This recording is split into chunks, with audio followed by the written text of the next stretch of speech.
I'm going to put this 12-inch smooth jaw Milwaukee pipe wrench to the test.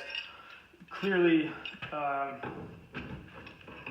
it'll work great on Texas.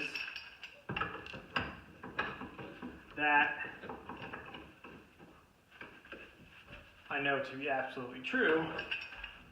So let's see how it does with a round pipe.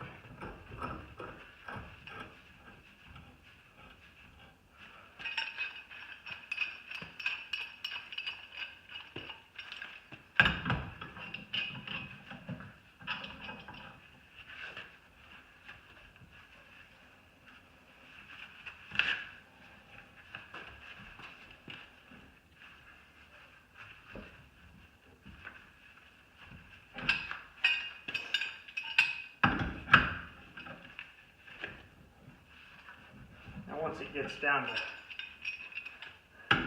pretty snug,